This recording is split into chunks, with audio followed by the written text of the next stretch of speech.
being here. I wonder if we could lure you up front. Is that possible? Oh, I like that, the no and the that. Because our concept here was to have sort of a more intimate conversation and ultimately to engage you in that conversation. So if you decide you're going to stay in the back, I'm going to try not to hold it against you. Might call you out a little later. Stay in the back, we've got a red nose. There you go. I'm Jill Huffnagel. I'm the Assistant Director of the Baton Leadership Institute.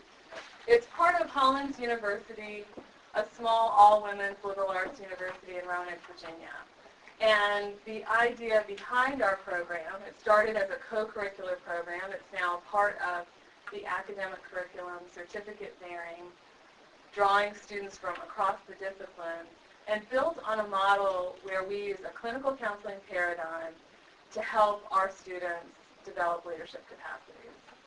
It's intrapersonal and interpersonal in its situation as a model. We're constantly sort of working what's going on in here and how are other people experiencing you. So that kind of gives you a sense of where I'm coming from. And I'm Liz Laurent. I'm American from California, but I've lived about half my life in France, the second, so it's half-half. And I'm at the INSEAD Global Leadership Center, where I'm the Assistant Director for Research. And I also do executive coaching, lecturing, and I work with family businesses and entrepreneurs occasionally, so I do a lot of things. And we'll weave this into our conversation, but the INSEAD Global Leadership Center also works from a psychodynamic paradigm.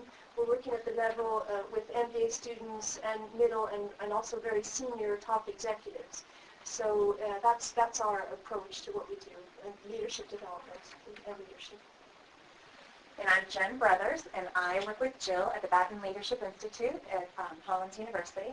I teach some leadership classes, and I also, for undergraduate students, and I also work with professional women in the community through a program where we offer a certificate in leadership for mid-level women in managerial positions.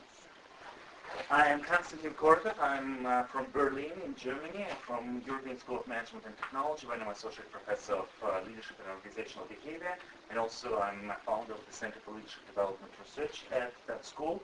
I'm Russian, been working in Germany for the past 5 years, but previously I was at INSEAD, so I got my PhD from INSEAD, and I was kind of trained in this academic tradition with INSEAD Global Leadership Center, and that's with whom we continue working and operating a lot. And we work primarily with executive education participants. We have also an EMBA and MBA programs. We don't have undergraduates. And within those, when we teach leadership, we are heavily influenced by this academic tradition and the methodologies that originate at INSEAD. So part of what kind of brought us together was a panel. The two of us, Konstantin and I, were on a panel last year at ILA. And during that panel, the conversation was around models of leadership development that are clinically based, and what that means for our students, for our participants in these programs, and what that means for us as facilitators of these programs. During that conversation, one of my colleagues ended up sort of being called out in the moment during the panel about her own ambiguities and struggles around the power endemic to that position as a leadership development educator. And her discomfort with that became really apparent right there in the room in the moment. That moment sort of was the seed for this conversation. Because what happened from there, at least for me, was really to become more mindful about how are we living this work? How is this work in us in terms of that life-work balance? What happens when the work is in you and you are living the work? That the life out here and the life in here become connected? How does that happen? And where can we strive toward deeper congruency? So that conversation last year, we brought back to our office and talked about how does this bubble up for us as a staff? How could we be more transparent in our own work, and where we were stuck and where we were struggling. How could we become more intentional in those conversations we had at our own tables and with one another? So we started to develop some ways to challenge each other, to make this an intentional part of our conversation all day, every day, in the moment.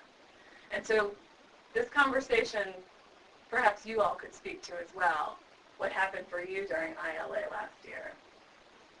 Well, as it happens, the both of us were at that panel session. I was in the audience, and I remember thinking, my first thought about this conversation was, this is very frightening. I don't understand what's going on. I think that there is some kind of perhaps overlap between the person who was making these statements and the role that she was playing in the organization. And I left feeling very curious and troubled.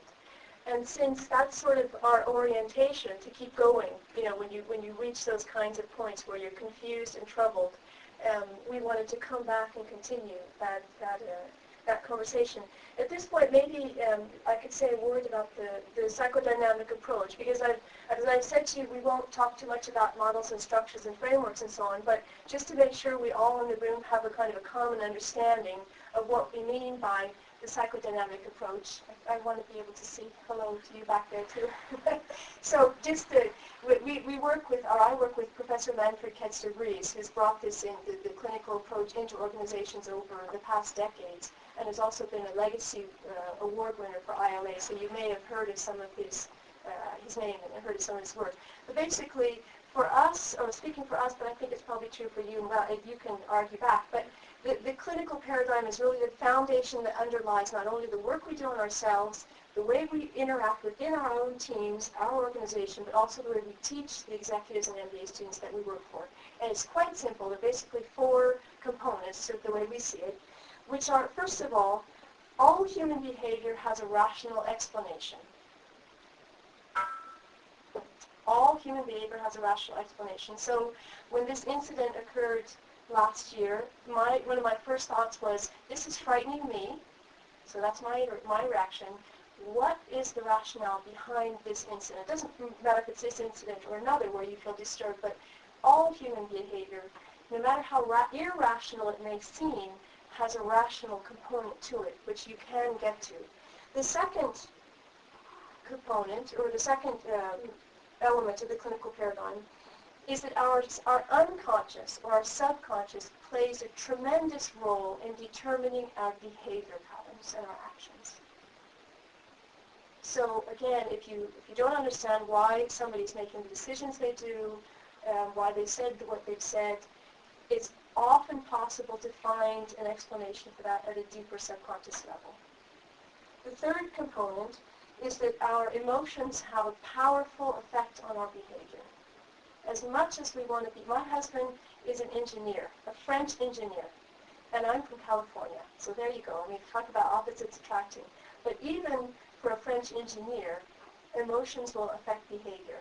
And what we do, sometimes we package that in a more easy to swallow way by saying to our executives or our students, feelings are facts. And if you're going to try to make a decision or understand the way people behave, you need all the facts.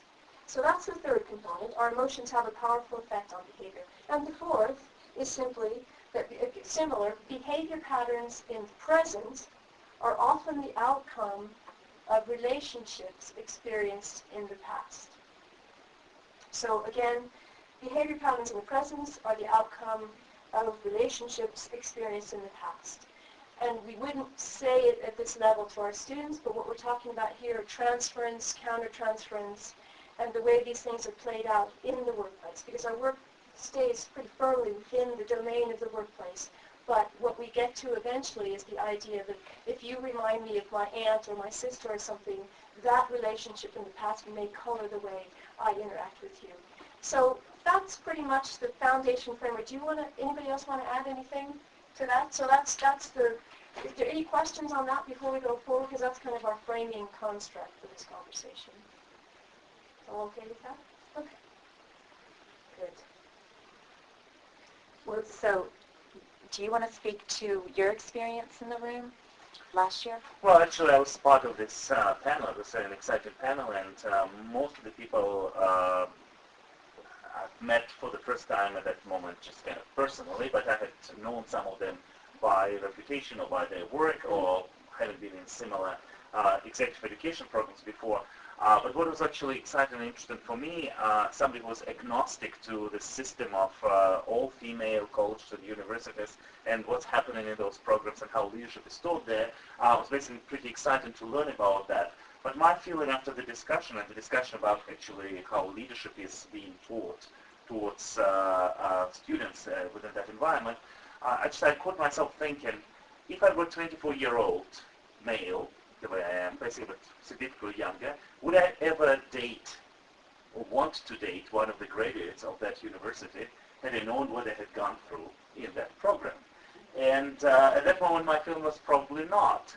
And this was basically an interesting phenomenon, an interesting issue that brought me further into lots of thinking about many ways we do in leadership programs, and for instance saying women's leadership programs where we basically bring together all the women who work together and never bring men into those programs, and we end up creating some kind of parallel reality where there's a group of women who are thinking about becoming female leaders in the world that actually has a pretty significant proportion of people of the opposite sex, and which may not necessarily reflect the reality there. So that was my thinking, just and was basically the feeling of uneasiness at that particular moment, and actually having been agnostic to this, and having studied in the U.S. and having learned that you have to be extremely careful in expressing your feelings and emotions on controversial and contentious issues.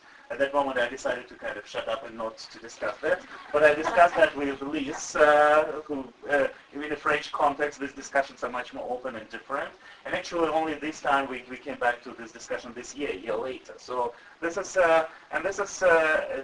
actually something meaningful for me in terms of what we discuss in leadership programs, because there are lots of issues that have taboo components to it, that have some kind of value-driven judgmental issues associated with that, and actually where the students or the participants might also need help figuring that out, and actually having, again, so just this, experience it as an uneasy issue myself might inform me about some of the way, or some of the things that I do or fail to do in my work as a leadership educator when it comes to executives. So this is kind of an introductory statement. So yes? May I ask a question? Sure. Absolutely. Yeah, that's sort of the ground rules are, jump in when you have a question. That's fine. It sounds like this was a very powerful and unsettling experience to you all.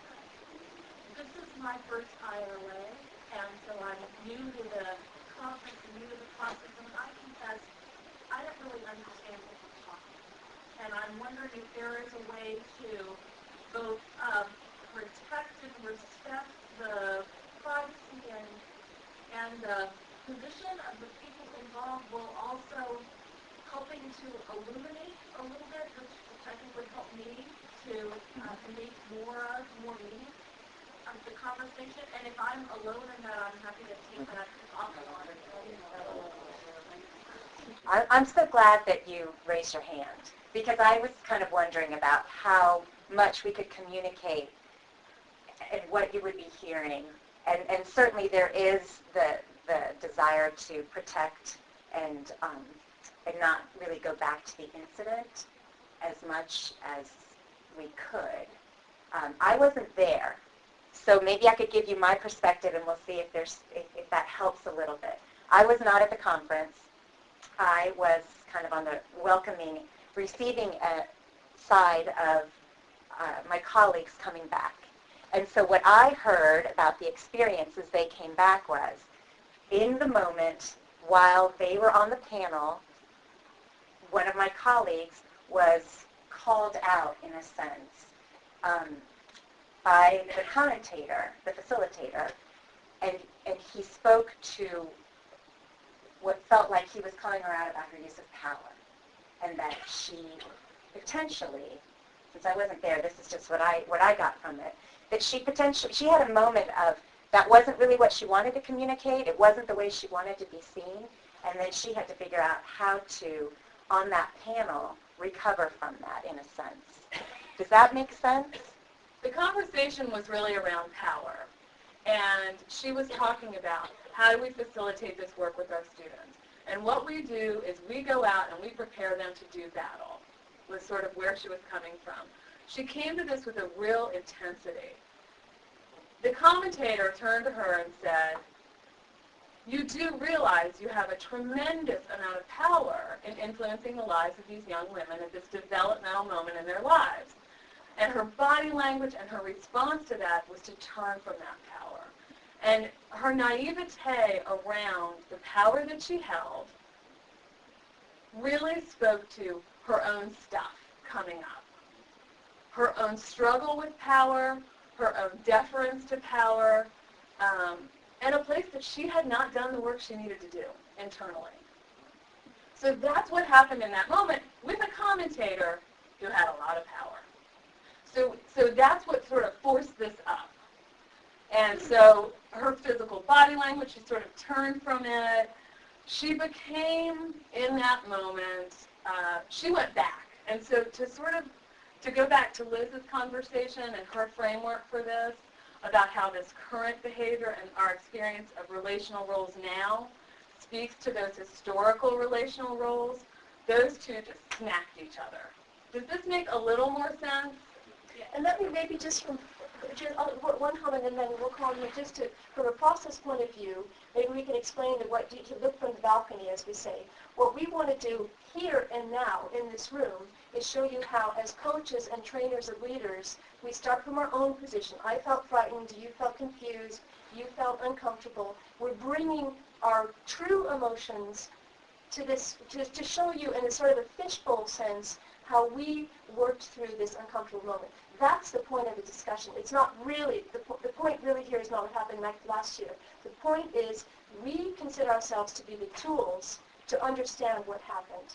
And we wanted to bring this kind of, this is one of our frameworks actually, is to sit down and say, let's get at what really happened with compassion and understanding and work together to make some sense of this. So just to slightly redirect, that's the point of what we brought forward here, to say, I felt frightened, and Constantine, and we all had weird thoughts. That's what we want to put right in front of you today and say, that's where we begin our work. And now, please go ahead. Sounds like, I think the word that confused me when you said called out. But then, to me, it sounds as if, or at least it appears like the explanation is that this was an interpretation on the part of this person of being confronted, a confrontation. Even though it may not have been meant to be confrontation, but based upon your performance, your publicity, she interpreted this and became defensive in some way yet. Maybe we move to ourselves at this moment. So Yeah. rather than talking about that individual, we were prepared in this panel just actually to talk how similar moments or similar events happen in our practice of teaching or coaching, and what kind of events, what kind of thinking that brings us to. So that was just the starting point, and now we're ready to kind of expose ourselves a little bit and see what we can learn from that. There was, you had a question. It was that she asked it. Okay.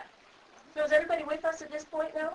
Okay, and we're really glad to have these kind of process challenging questions, so keep it up. It's fine. So, and I'll just own up, I wanted to put the context of where this started, just because for me, what being on the receiving end, or not, on the welcoming end of my colleagues coming back and telling this story, they came back thinking, okay, we really need to start thinking about and encouraging each other and how we are applying these principles that we are asking our students to embody, the risks that we are asking our students to take, the way we're asking them to stretch and grow. We need to make sure that we're doing that. And so I heard that on the receiving end, and I went, oh, I don't think I ever want to sit on a panel. But then also, so there was a little bit of fright there, or, fear, but then also absolutely a sense of urgency and an awareness that if we're going to do this and ask this of others, then what questions are we asking ourselves, and how are we keeping each other accountable? So that's how the idea of this living the work sort of model came about. You had a place you wanted to go. Well, basically, maybe just it's probably going to be easy for me to start with my stories. I teach primarily executives, so I run about 45 days of executive education per year. So just with people who are in the age bracket of 35 to 55. So these are usually considered to be high potential. So they put in particularly on what is called leadership development programs. And actually, some of the things that I realized came initially by looking at the evaluations. I had found some empirical data that suggested that whenever I was having dinners or drinks with the participants after program days, my evaluations were significantly higher, regardless of the fact that I was teaching the same stuff to exactly the same individuals. And it brought me thinking, so what was happening in those moments? And when I started reading comments from those moments, I realized that people just wanted to have a touch. They wanted to talk. They wanted to listen. And they wanted actually to know what I was struggling with at that particular moment, because they were struggling with some issues, certain issues. And I realized that actually, so there is a certain kind of interesting relationships that might be developed in between the adults who are coming to executive education programs, leadership programs, and whoever is in an authority position or a leadership position or in a, clown position in front of them, trying to teach them whatever we are trying to teach them. And there's something that they expect from you. So, and I realized that very often I'm teaching them some topics, such as, for instance, becoming independent of some of the thoughts and the ideas that they've had before. Or going, here are many people who are adepts of around Hyper's theory, so those who are on adaptive leadership track and where they have to betray certain loyalties on certain issues. So these are some of the things that are extremely easy to read on paper but difficult to think through your own life. And I was just thinking what's happening in my kind of life and in my kind of professional role at this particular moment. And the example that is current for me is actually associated with the fact that I had been blessed in my doctoral times to work with Manfred Debris. I was a guru who is basically a fantastic coach, a fantastic co-author, somebody, it's just, I love to work with him. And we've done quite a lot of work together with Lisa and Manfred, and we've published a number of books and a number of articles. And recently I came up with a new project, and this is a new exciting book that we're working on, and this is the first time when I'm going to be the first author on a book, so that we've done together before. I've been a first author on a couple of chapters, but this is the first time when I'm going to be the first author on a book, and it was kind of also difficult, because this is kind of claiming your voice, claiming your rights when you have worked with somebody who is a guru, who is fantastic, and who is actually giving you many things that make you the way you are at this particular moment. Very similar to some of the executives who actually have been nurtured by some mentor, by somebody they're extremely grateful to, or when we're talking about people in kind of the midlife transition moment, this is the moment where people sometimes have to depart from certain relationships with their fathers or mothers, for that matter. So this is kind of an interesting moment where you can spread your own wings or go back, so into the dependency relationship. So we signed a contract with the publisher, so my name goes first in that particular document. And we are planning an event, and this event is an editorial team meeting. And our copy editor, who is kind of not on the book, but who is helping us work with the book, comes up with the agenda for the meeting. And she puts there an agenda item which says this: we have to determine the order of authors on the book. And this is actually a very uneasy moment for me, because everything seems to be pretty clear. There's a contract where my name goes first. There's been no objections from my colleagues, including from the mentor, who is also on this book, who is the second author in this particular case. And somehow this pops up. And I just realized that I feel extremely uneasy about that. And actually, I had to respond to her, to the third party, not to the person with whom I potentially could have a conflict about it. And I realized that I'm struggling, writing that email back saying, you know what, it's not an item. This is not an agenda issue. This is something that has been determined and defined. And then basically I realized that this is one of the things that I do very often have conversations about with my participants, because the participants have a feeling that is kind of tearing them apart. On the one hand, they're grateful to the boss that they're working with. On the other hand, they're thinking that just they don't necessarily want to do what the boss is doing or the way he or she is doing that. So, and that was just for me, just was one of the examples where I was just thinking, that's what's happening inside me, and this is kind of parallels to what might be happening with the people in the classroom. And we are not necessarily having the language or the vocabulary to give voice to it and the possibility to discuss it and to learn through that. So this is just one of the examples. The other example is actually associated with me being a Russian and working in Germany.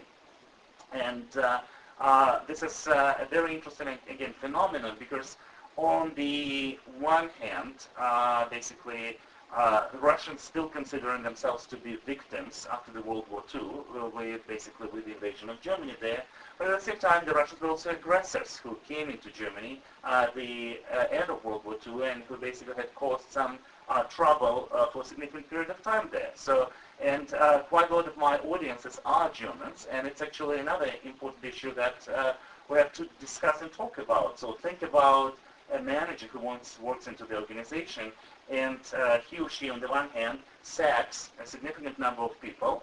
On the other hand, they create a significant opportunities for those who stay and who continue working. So they basically, and who themselves might be a victim of the higher order demands that are coming from their bosses and management.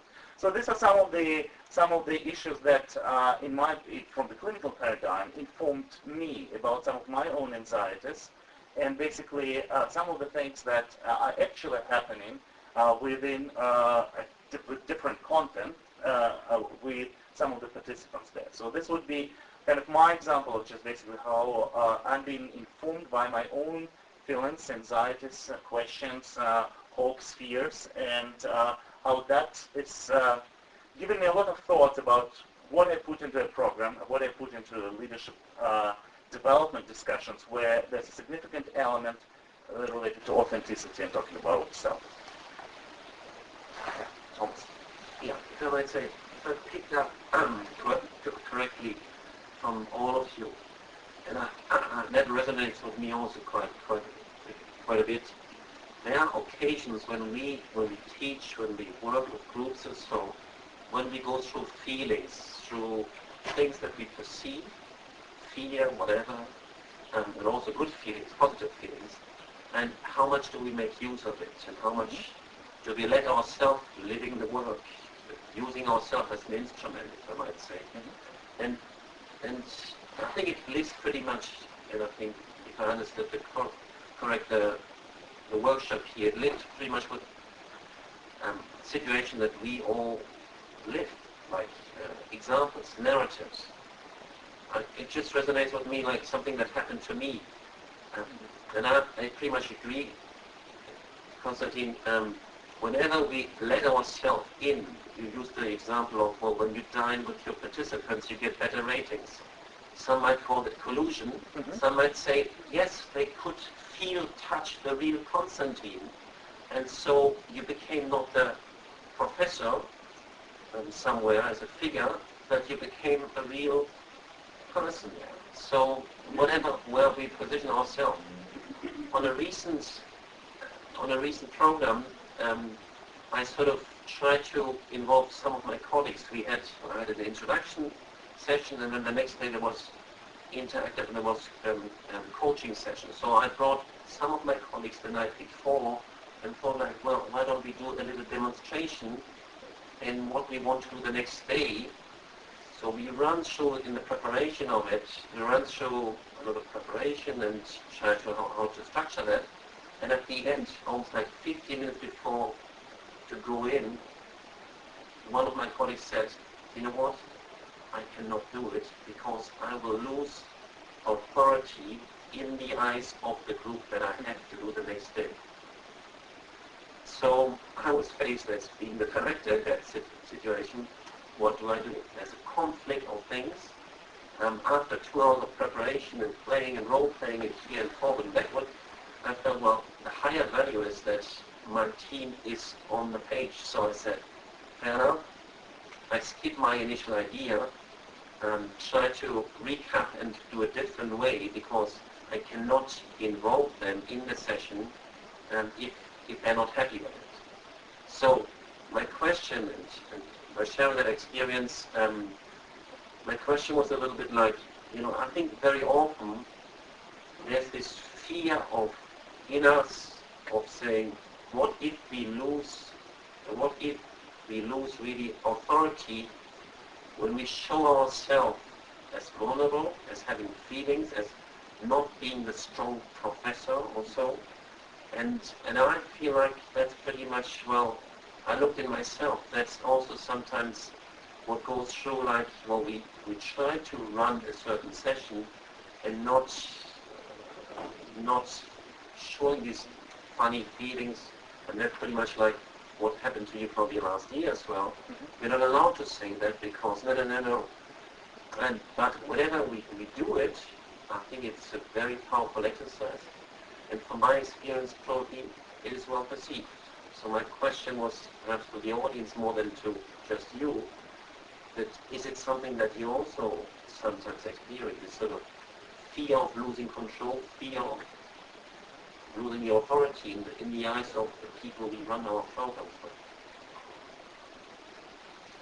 I feel like, for example, when Can you speak, go back to the, I feel like when the professors seem to like to appear like they're in control, they are not vulnerable. But I feel like I'm working with fourth-year undergraduate engineering students, and what I hear from them is that they see it. I mean, they know that you don't have it or you have some troubles. But the more the professor acts like to show that he or she doesn't have this such problem, the more credibility I feel like he or she loses. Because the students somehow feel it. I mean, I believe that people have a genuine capacity to feel the sincerity.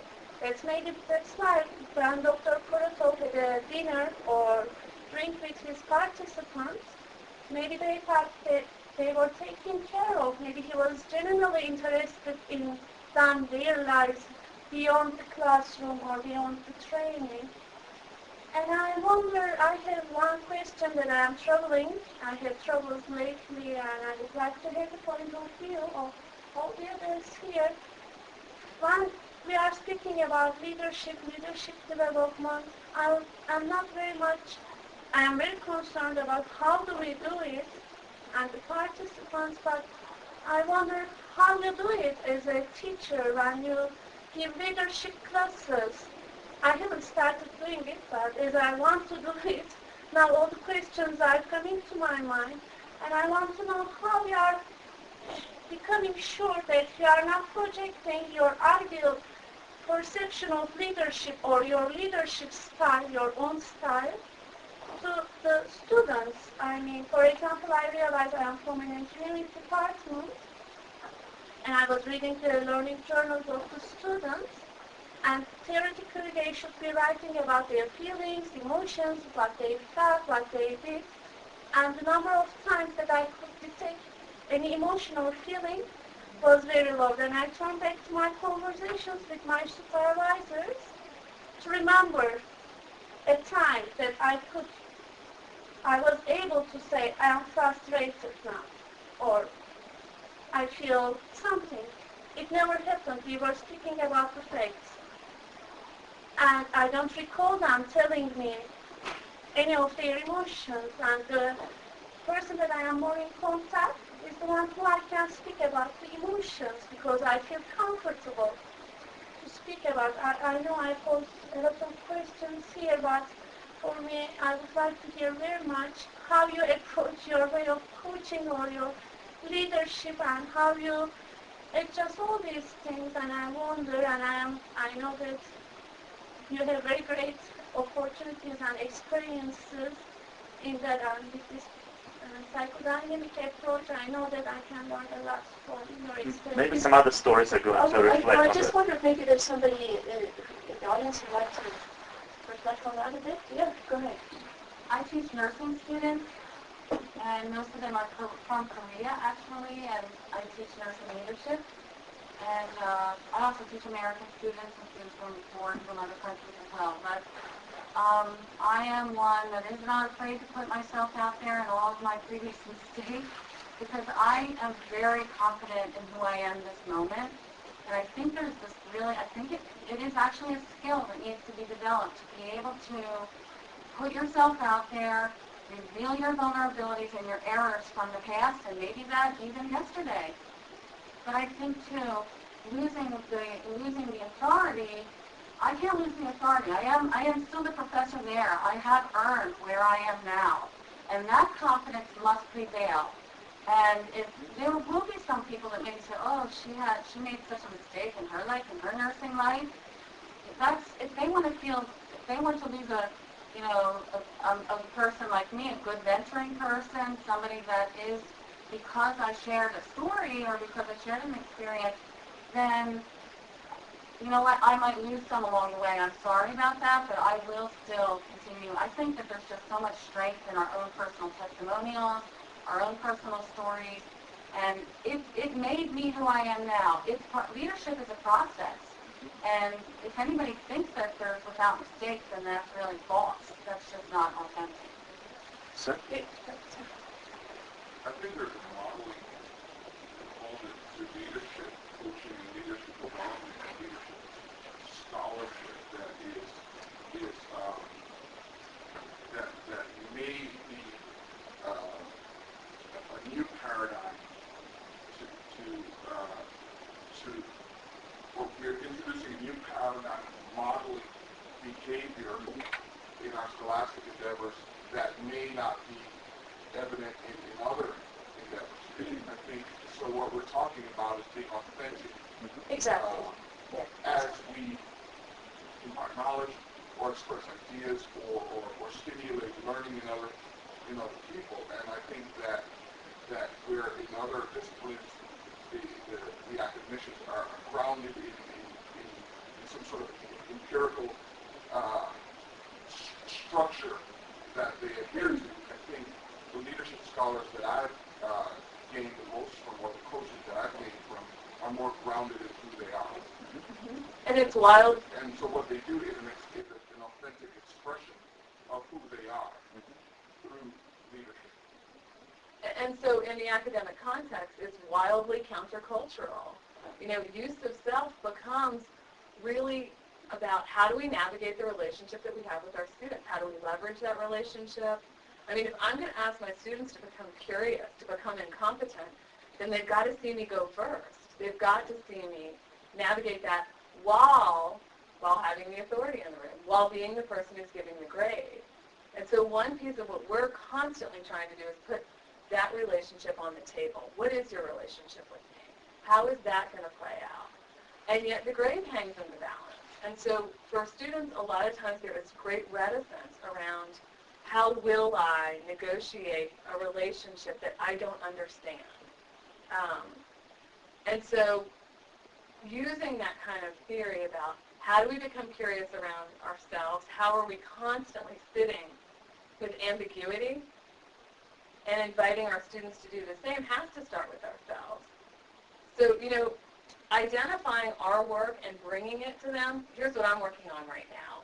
And so for me, one of the things I'm working on is figuring out that relationship, figuring out how to be a little more unbuttoned, figuring out how to come across with vulnerability and curiosity, and really seek their feedback. And that's hard. I mean, it's a lot easier for me to stay safe. That's very comfortable. To stay in my head is very comfortable. So that's kind of my work. I'm putting my work out there with my students so that they understand that not only am I asking them to engage in it, I'm engaging in it. Would it not help to have the grades more based on you need to get this work done and you're in control of whether you get an A, B, or a C, because you need to, I'm assuming you want them to master X, Y, and Z to get through the course, but then to be able to make the time in the classroom together richer, to be able to leave, the hanging over the head of grades more in their hands. So you let them know from the very beginning of the class. You're in control of what you're getting. This is the syllabus. This is all the things that you need to be able to master by the end of this class. If you do that, then we don't have to worry about that. But we can actually get to the essence of the learning instead. Well, I think we ask them to face their fear of failure. I mean, we're constantly asking them to stretch, and so in that stretch they might fail. So what we tend to reward is the stretch. We tend to reward process over product, which is also countercultural. I'm not even asking Sure. Fine. This relationship in general. It goes back to what Thomas was saying. And what I find sometimes is that it's not so much about giving up authority as it is about saving face. And when I feel, and it goes back to what you were talking about in terms of feelings or facts, when I feel something in my gut, where I'm in a relationship, especially in a cultural relationship, when another party says something, in all innocence, probably like the incident last year, but I feel it right there. Something I know is going on with me. And having the capacity, I think this is what the leadership piece comes in, but having the capacity to kind of figure it out in the moment. Exactly. And that takes a huge, leap in development. I mean, there are few of us who have that capacity to be able to, what's going on here, and at the same time, to be able to respond to what is going on out there. And so working on self, I mean, we say it all the time in terms of, showing up and using self as an instrument and all of that. But that is damn hard. And so part of it is listening to, your what's going on inside of you. Sometimes it shows up, in the stomach, sometimes it shows up in the head, whatever, but recognizing what those feelings are for safety. And for me, what I've come to be able to identify is that it's not so much about authority, and maybe it is probably related. It's about saving faith. I'm not going to look stupid at this moment in time. Let me bring in maybe just a word about models that we use at ESMT and IGLC, because for us, it's to go back to the original question, how do you develop leadership, how do you teach leadership? My answer to that would be we don't. We've done recent research that shows, we've asked people, participants in our programs, and we've had, I think, probably about almost 20,000 participants who've gone through our kind of group coaching method, which is what we do. And we've asked them to rate the methods that they found the most powerful. The bottom, are you ready for it? The least powerful was case studies. They don't want these at our level, middle and top senior managers, they don't want to read about other people anymore. So what we do, and what we're trying to model right here in this room, is by putting ourselves in danger. We put ourselves in danger in this room in front of you because we deliberately don't have a structure.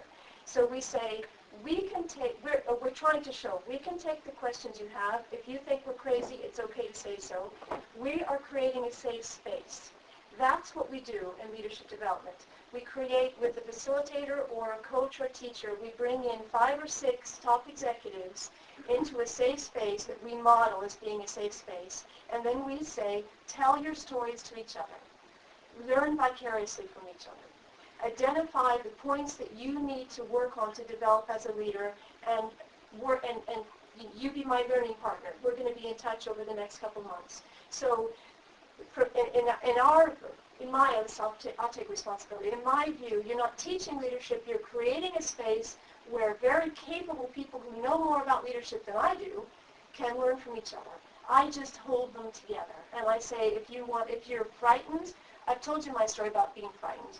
If you don't want to participate, you just want to listen, that's okay, because I'm an introvert and I don't like to talk to people. So I think that's our model at IGLC, is to really create safe space, group coaching methods, and so on. So that's my response pattern. So why don't we hear some more things Yeah, you're then we working should, on? yeah, we should let people. Just look ahead from what you're working on. What I'm working on. So one of the things that I do with students and with the professional women in our program is coaching and executive coaching. Now, I come from a my degree is in counseling, and so so I do one-on-one sessions with them. I also do what we call communication skills groups, which are groups based on a group therapy sort of model, where everyone's sitting in a circle and everyone's identified a communication skills goal that they're working on. And as they are sharing how they're working on it, I'm also paying attention to what's happening in the room and using therapeutic interventions with them. I like to push. I really like those that I'm working with to open up and be vulnerable. If they come to me looking like they have all the answers, or even if they show up trying to take control of the conversation, I don't like that. I don't like to work with that.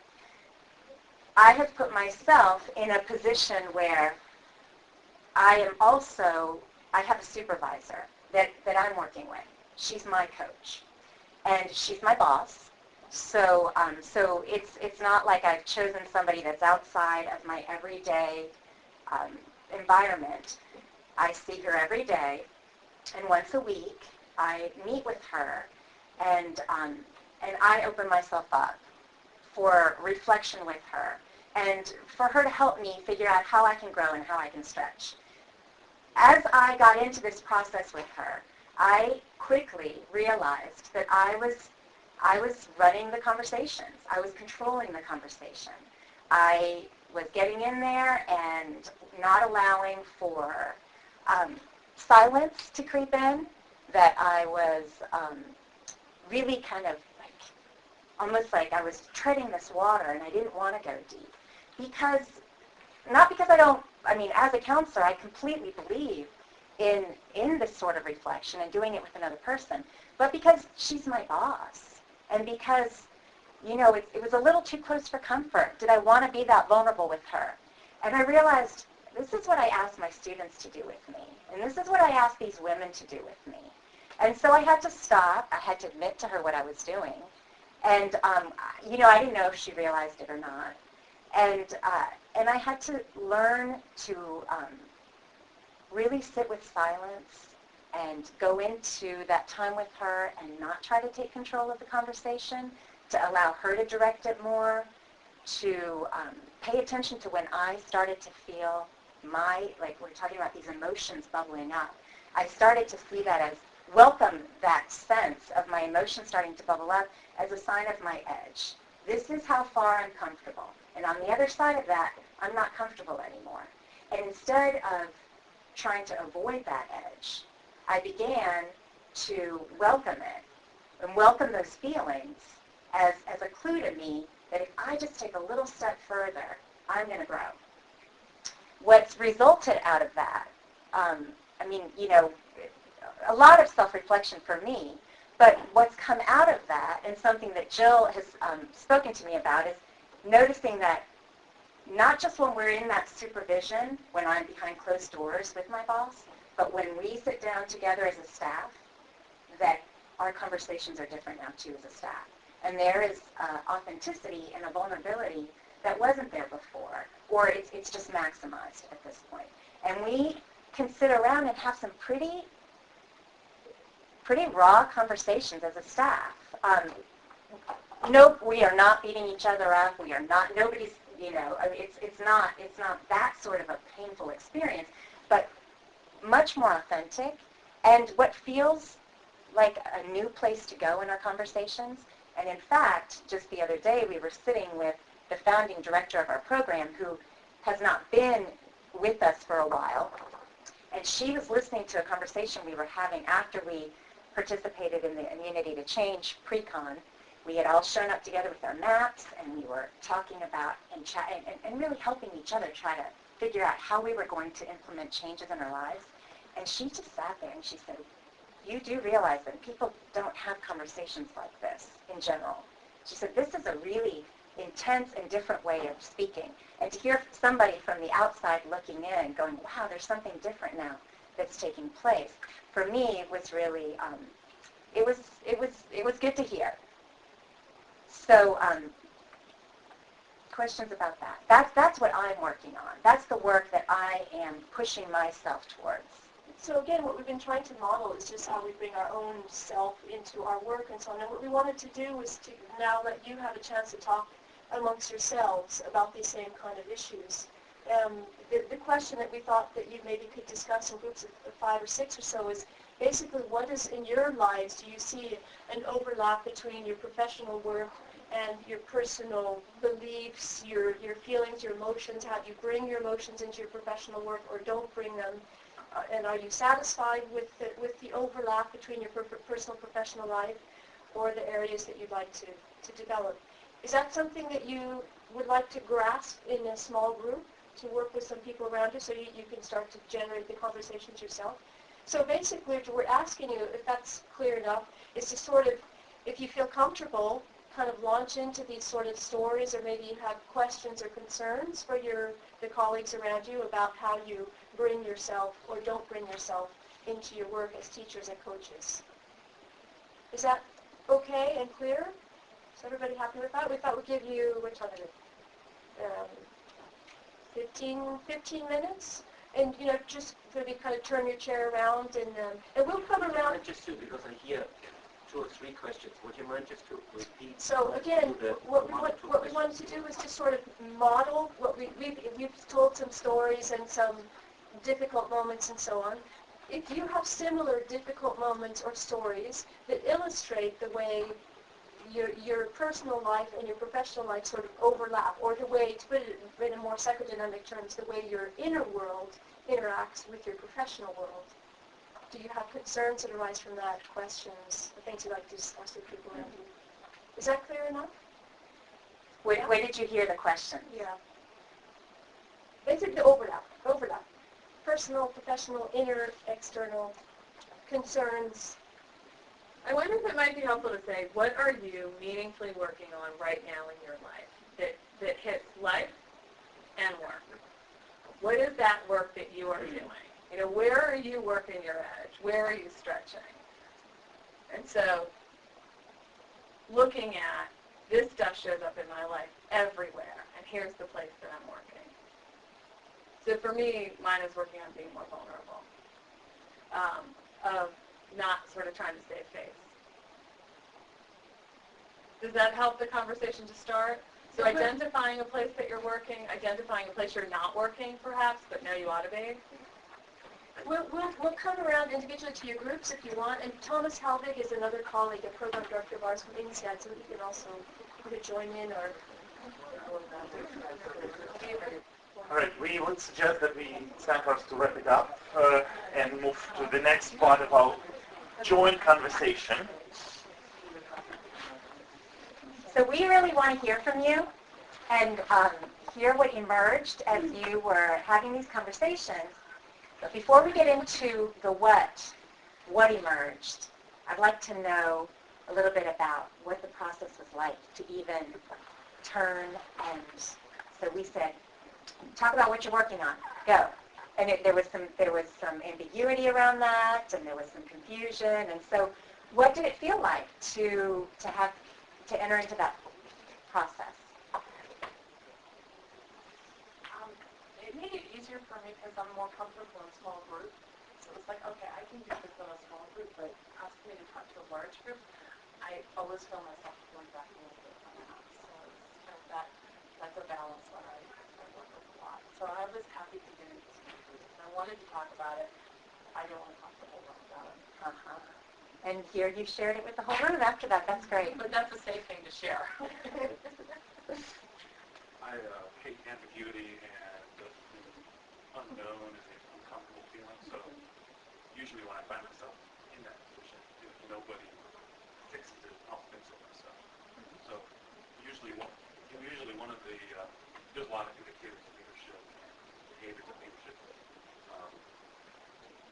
is described by, and one of them is the first person to talk in the group often gets a leadership role, or the person that talks so knowing that as our group came together, I hesitated for a couple of seconds to see if there was anybody more uncomfortable than me.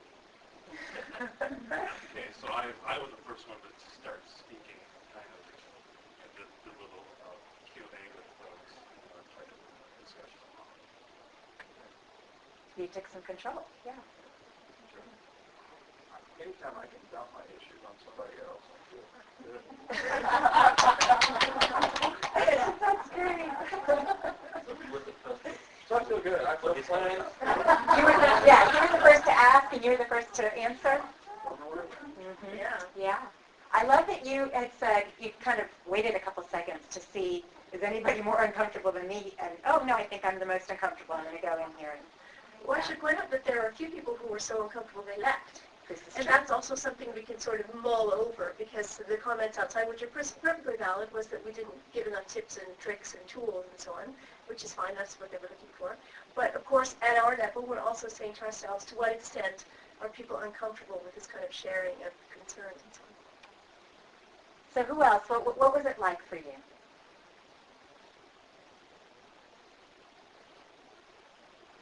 It was easy for me because he has a smile on his face and looked friendly.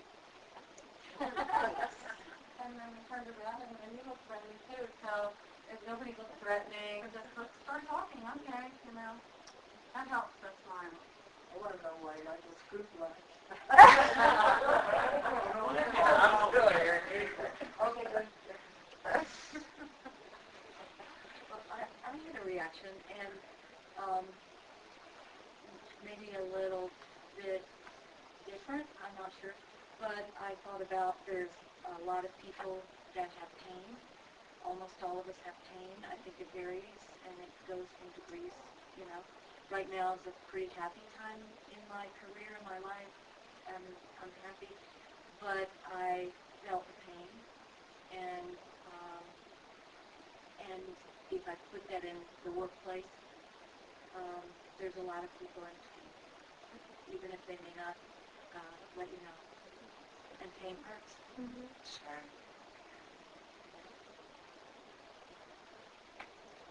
So as you engaged in the process, what did emerge? What did you learn from each other or about yourself, as you were doing this?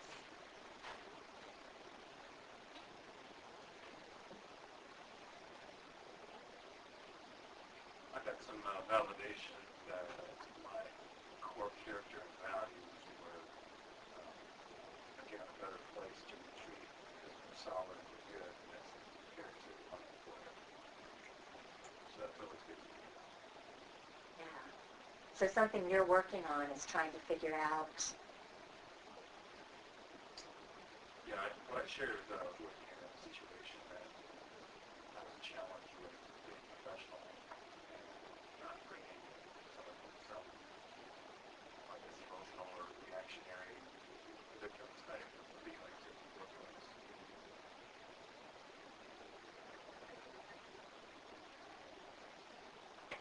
Another thing you talked about that I feel strongly now is this concept of, we're talking about friendship, whether it be with a coach mentor, whether it be with a professor student, and what that means, when you have you can't, and I think you said earlier, you can't get away from this power. So if you have a power relationship, yet you want to have an authentic relationship at the same time, and that's not contradictory, but that's a difficult deal. I'm going to share with you, and I want you to share with me, but I have power over you. It's easy for me to share. I have nothing to lose. You have everything to lose, whether you regret everything. Sure. Yeah, that's kind of, so I'm hanging out there. May I relate to that? Of course. I think that's, in my experience, it varies. Because if you have an MBA or EMBA students, yes, you do have some power. So just particularly with MBAs, EMBAs tend not to care about the grade. But when it comes to the executive education participants, the situation is very reversed. So they're giving you 4 grades per day, basically for every 2 hours that you run them. So just and your bosses are looking at those right up to the finish of your program. So it might be turned around as well. So if you think about this, and at moments acknowledging the power relationships is one of the ways. Just basically saying yes, that's the way it is at this particular moment, and shying away from discussing those issues might actually be another problematic area. Yes, we have to. That's what we started with. We have to also realize the powers that exist in any kind of relationships, and learning to talk about those, even in an organizational setting, or particularly in an organizational setting, maybe just something that we can help people maybe experiment with in our programs. Yeah, and I was thinking, for me, this like balance of power, and what I was speaking about earlier, for me, one of the keys that's working for me right now is realizing, so if I am in this authority position and asking this of others, then I'm going to put myself in this position where I've got somebody else so I remember what it feels like, or so I know what it feels like, or I learn more about what it feels like to be in that place. And so I intentionally put myself in a situation where I've got someone in power over me. And so for me, that's how I deal with trying to balance it. Marguerite, how do you feel about sort of sharing what you discussed? Because that feels like the perfect segue. Yeah. So the story I shared with our small group is I teach in a leadership program at a small liberal arts college in California. And one of the courses I teach is about building cross-cultural capacity, and we co-teach a lot of our courses. And in this particular course, I teach with an African-American woman. And we were, something had happened early in the morning, and to be honest, I don't even remember what I said, but I said something that stepped on her toes. And then the very next thing we were doing was presenting meaning-making models. And I was talking about the ladder of inference. And so I said, do you have anything to add? And she said, well, why don't we use what just happened to illustrate it? And I said, okay. And we did. And so we both used what had happened in that moment, which some of the students noticed, but not all of them. And there we were with the students in the middle, I would actually say learners, and I'm at one end of the room and she's at the other, and we're working through this issue, and there I am in tears at the other end of the room. But we worked it in front of them, and what we were teaching them was about communicating across differences, and we were doing it real time with them. And it did, I had a lot of trust with her. We worked together for a long time, so I was able to step into that moment.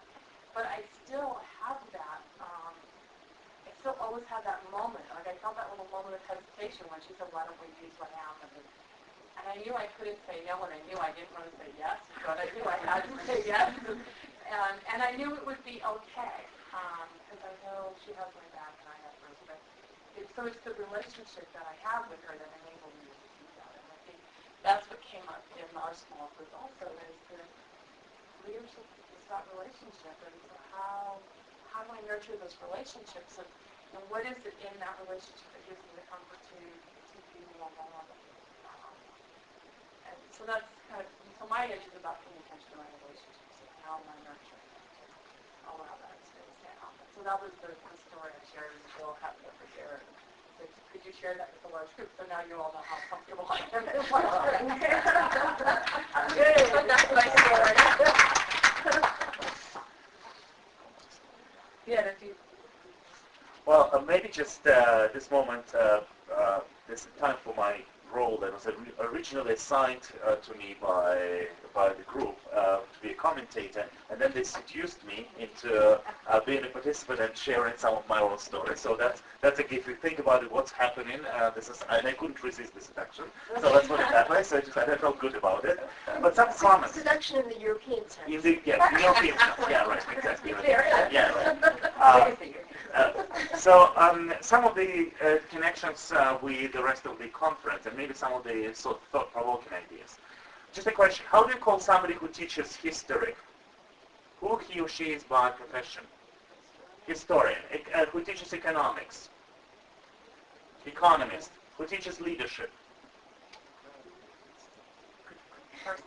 I think it's a very important thing. It's the anxiety that has been floating around this particular conference. That's what I noticed. And this is something that we do not necessarily put on the table. So this is the legitimacy of what we are doing and the foundation and the ground in that we might be lacking. So this is the discussion that we've had here when we came to a conversation yesterday about the state of art or the state of the leadership research. This is the feelings that I could pick up from just comparing some of the keynote speakers and other speakers that people are talking about completely different stuff when they refer to leadership. And at the same time, there's this kind of the feeling of authority that is vested in us by the nature of just the positions that we have as classroom instructors who walk into the classroom every day. And actually, I think some of the anxieties that are related to who we are and what we try to portray here might be related to the state of the profession. And maybe this is what we need to be thinking and talking more about. And maybe at times acknowledging. Because again, so just if we are teaching about leadership, we can take somebody else's theories, we can trash them, we can support them, whatever, but we are not necessarily teaching leadership by doing that, because we are not involving the people who are there, so doing this particular process. So that was the first thought that came to me from these discussions and the conference overall. The other one is something that I keep carrying from another conference. There's a conference at INSEAD at the end of 2009 on leadership development. And one of the participants asked a very interesting question after all exciting discussions about all the methods and stretching the people and putting them into uncomfortable situations and giving them challenging tasks. Then basically the person asked a very important question. Aren't we sadists at times? Just basically forcing people to do very uncomfortable things that we ourselves may not be necessarily willing to subject ourselves to. And I thought that basically this is well, it's kind of a metaphor, an exaggeration, probably, hopefully. But if you think about this, this is something that you have to think about. Just if we are asking people to do important adaptive work, if you use again in this particular case Hackett's terms, where people have to give something up and actually force themselves to do something that they wouldn't necessarily be willing to do, isn't that something that we have also to somehow experience ourselves, or at least model it for the participants to a certain extent, to a certain degree? So this is another thought that that I had after basically the conference, these discussions, and some other thinking process.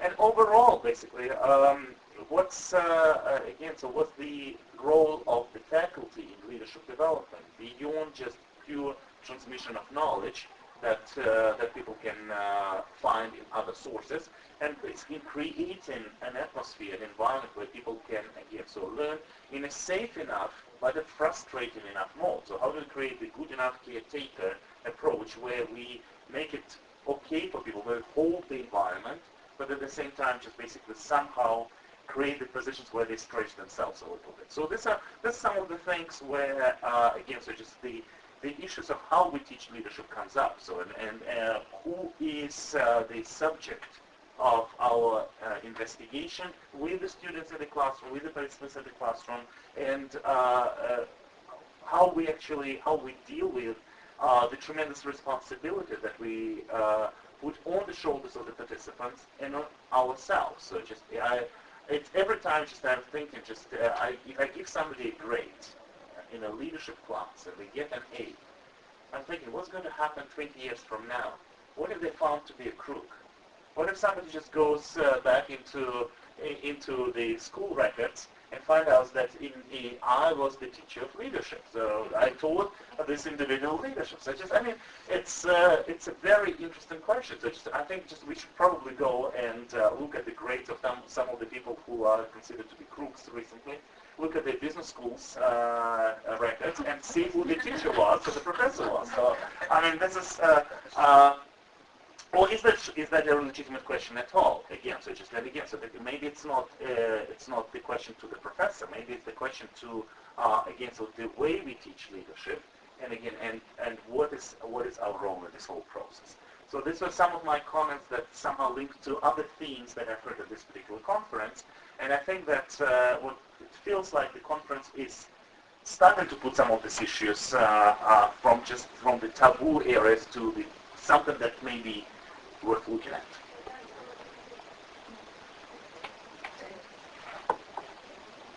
Thank you all for hanging in with us and sitting through the ambiguity, the anxiety of what it is that we're doing and the connection to our own lives. Appreciate it. Thank you.